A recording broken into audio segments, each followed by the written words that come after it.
Le jardin d'Éden, tu connais? Le premier paradis sur terre. Et s'il existait encore caché quelque part? Et si nous avions simplement perdu le chemin? Je te raconte ça aujourd'hui, mais avant, like, commente et partage la vidéo.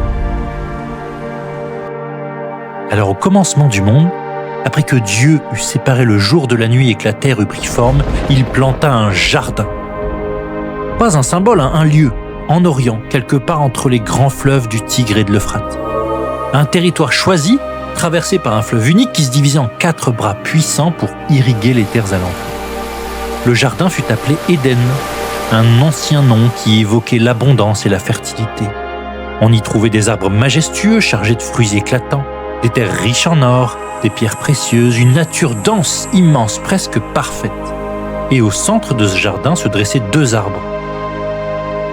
L'arbre de vie qui offrait l'immortalité à celui qui mangeait ses fruits, et l'arbre de la connaissance du bien et du mal. Et celui-là était interdit. Puis Dieu y créa Adam et Ève. Éden représentait le point d'origine du monde humain, un centre, un équilibre parfait entre l'humain, la nature et le souffle divin. Adam et Ève parcouraient le jardin librement. Ils nommaient les animaux, ils exploraient les rivières, les collines, les forêts. Ils vivaient dans une abondance totale. Ce jardin est magnifique, n'est-ce pas? Oui, mais tu es lent. Le temps ne les pressait pas, la mort ne les menaçait pas, le jardin était leur demeure. Puis vint le problème. Ève, goûte à ce fruit, il t'ouvrira les yeux et tu seras comme un dieu. Mais Dieu a dit que nous mourrions si nous y touchions. Non, tu ne mourras point. Tu deviendras sage et tes yeux s'ouvriront.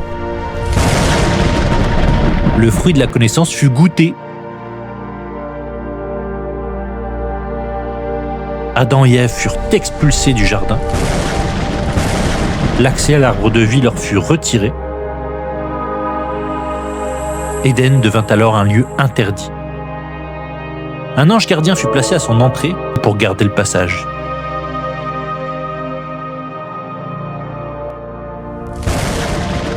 Mais avec les siècles, le jardin disparut de la mémoire des hommes. Il devint une légende.